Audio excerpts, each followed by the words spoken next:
3 boxes, 2 landscape, 1 portrait.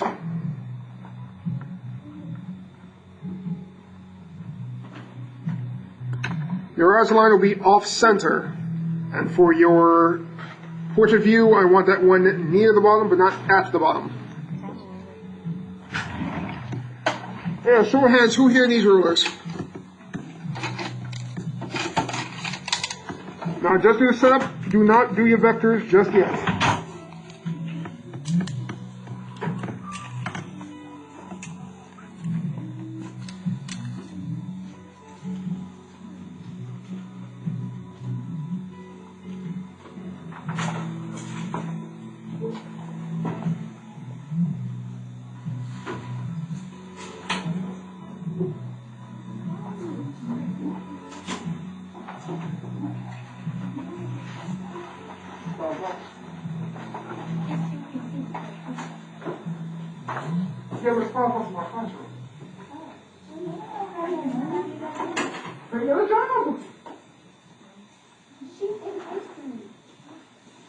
And this is Texas, someone is shirking their labor laws.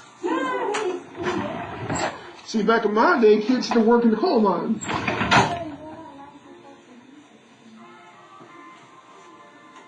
You have like the bigger jobs and your life.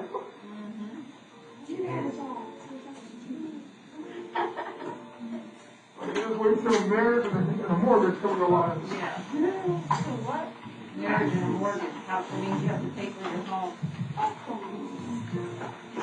So you're gonna pay like $2,000, $1,900 a month. Well, when you get an adult, that's what you have to end up paying $1,500, $2,000, $1,600 a month just to live in your home. And that's just keeping the roof over your head. That does not pay you for your electricity, the water, the internet.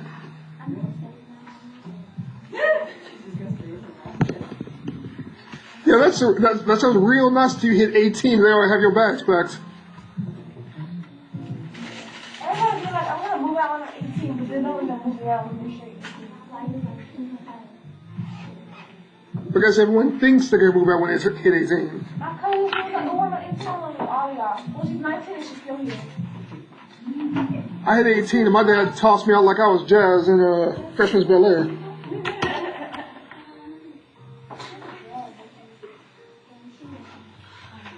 Okay, so let's put down our vanishing points. Now for our 1 point, we are going to go not in the center of course. Yeah, we can do center. So let's go into center for our first one. Lightly draw your vectors. Remember, lightly, because you want to erase these once you get to the end.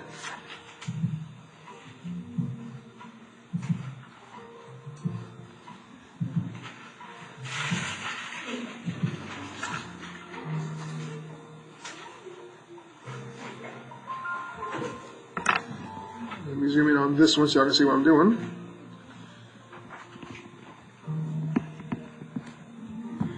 Now, everything that we're going to be drawing here today is an outdoor scene, which means that we're not going to have the square or rectangle around the vanishing point.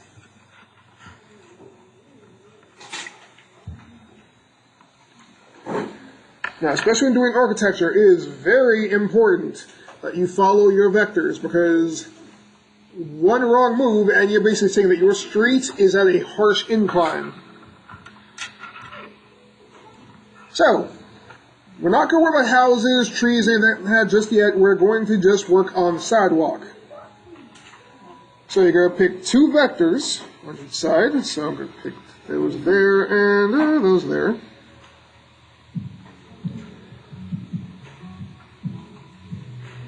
We're going to use these to establish a sidewalk.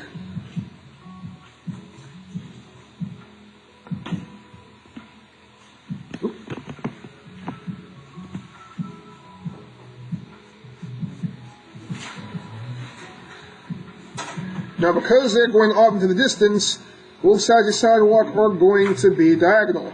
But the slabs that make up the sidewalk are going to be what kind of line? think? Do those slabs on the sidewalk go up and down, or are they just flat? Y'all have seen a sidewalk before, yes?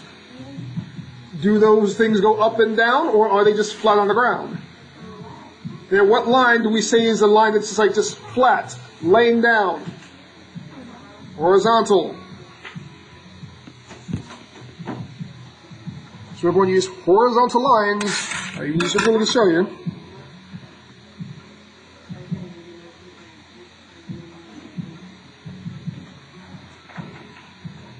And remember, as they get closer to the vanishing point, those lines should also be getting closer together.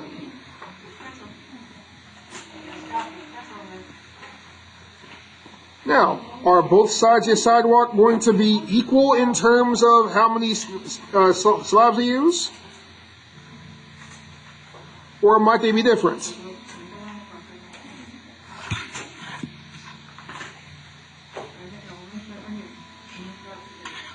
Depending on what houses are there, what they have in terms of electrical units, or if you have like a mailbox there, there are many things that can make it so that one side of the sidewalk is not equal in terms of number of slabs to the other.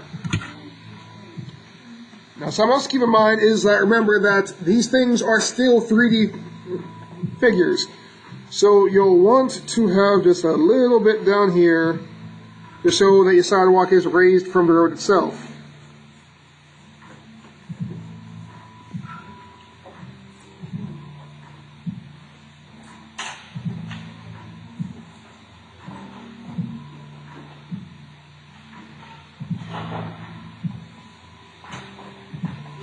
Now, for the streets, you don't necessarily have to do anything with the streets. If you want, you can give it a little bit of shading. But generally, there aren't anything like road markers you have to worry about.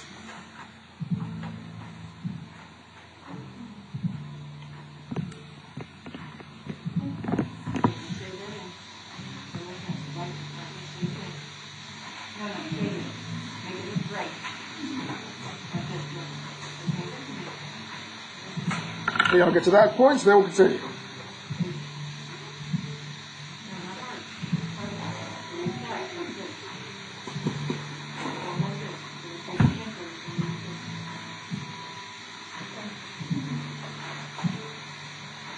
Mallory, do me a favor. Turn off one of the lights, please.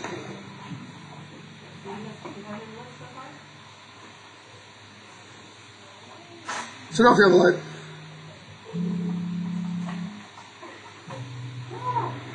Yeah, come from that.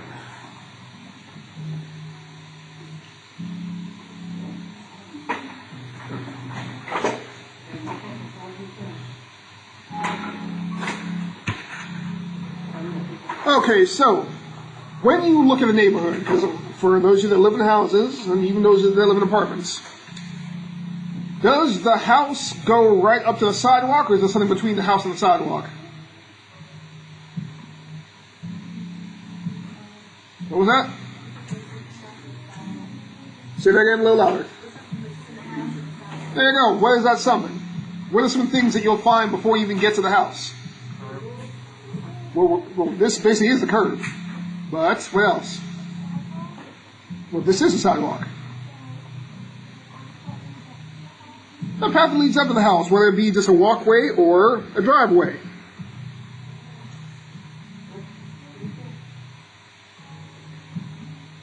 Which, because we are using 1 point, the driveway can easily be shown using horizontal lines. And the only difference is that you're going to take out part of the sidewalk that uses the driveway.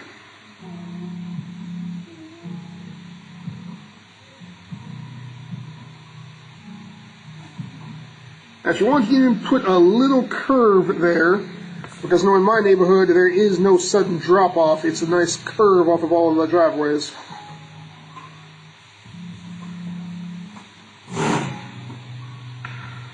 What else might be there?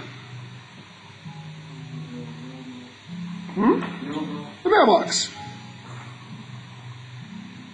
And that's no different from making a sign. Whether it's one of the box on a stick types,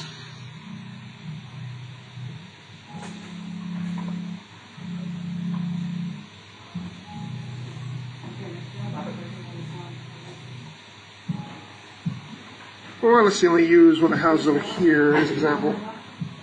There's also the type that's like this one big old brick thing.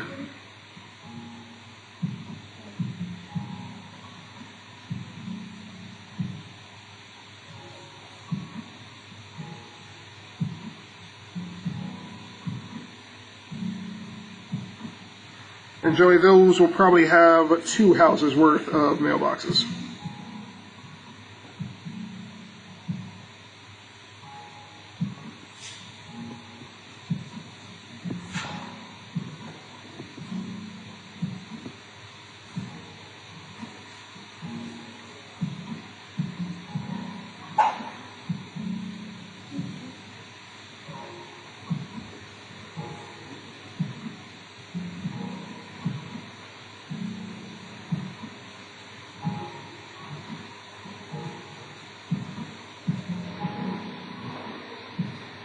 Very, very good. Okay, look on the other side. Keep it on this side of the box.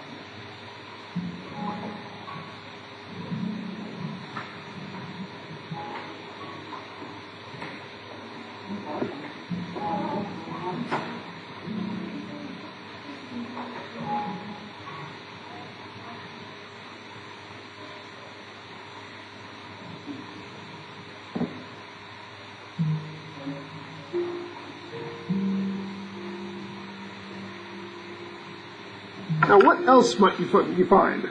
So you have your driveway, you have your mailbox. What else might there be? Crosswalk sign? Pardon? Crosswalk sign? A crosswalk sign. Yes, ma'am.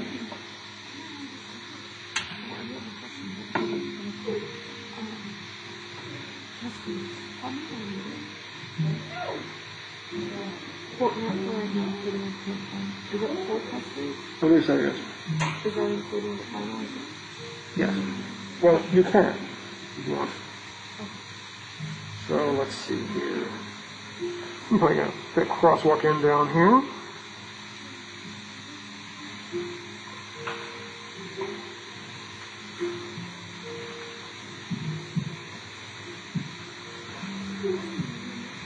Well, let's not forget things like the lawn.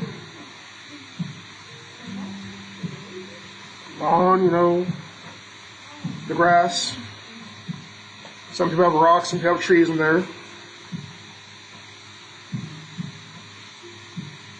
So assuming, like, say we have a short driveway here, we can actually just go back to our vanishing points.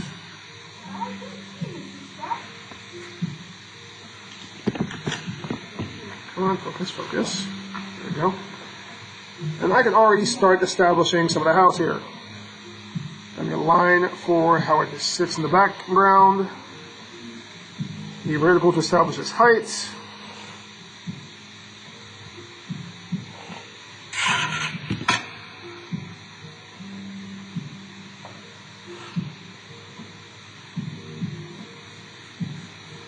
Like so. And really the model of the house is all up to you.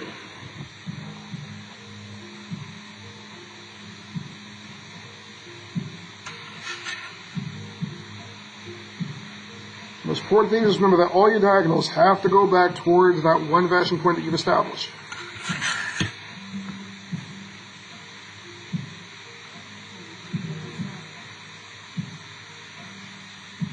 So let's see here. Let's just give a couple windows with this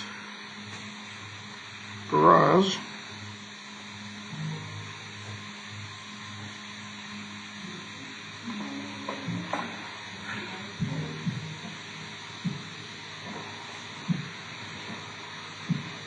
And generally what I see with a lot of houses is that even if they have these models where, okay, the garage is right there,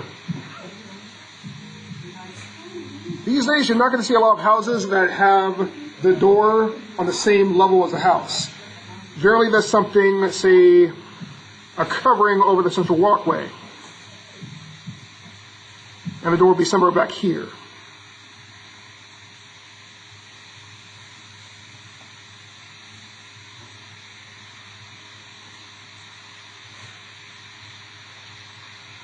Now, what might you see on a house before you get to the roof? Sometimes it's white, sometimes it's gray, sometimes it's made of metal, but it's all around the top of the house. What is that? Gutters? The gutters.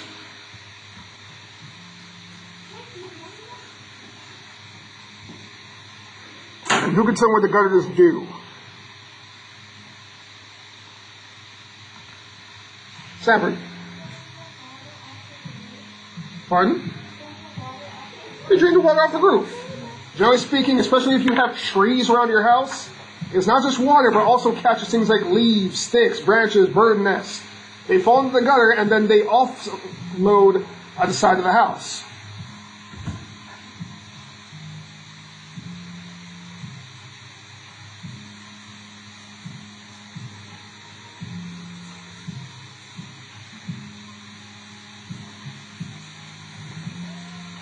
And then you just put on a roof. They can add other things like the sign for your actual street address. So like say, let's just put 123 here for right now.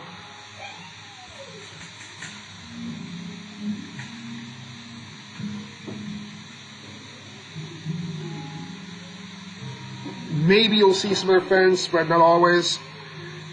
And the important thing here to establish where everything is. Let's see, let's go for down here. Use horizontal line. And you just go ahead and establish the neighbors.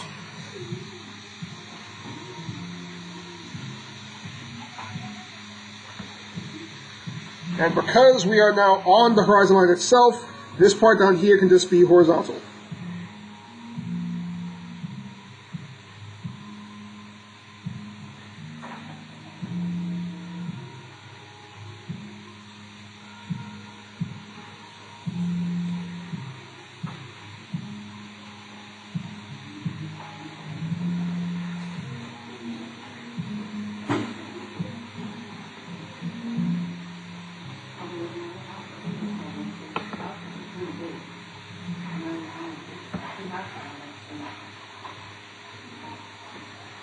Now, how many houses you have there is really up to you. Because neighborhoods are all built differently. Some have the houses very close together, so there's not a lot of fence space. Some are bigger houses and they're further apart. Some have smaller houses, but they have a lot of land. In the country, your next door neighbors could be several miles away. Whereas, say, if you're in a condominium area, those houses are like this close to each other. All really depends on what kind of scenario that you're in.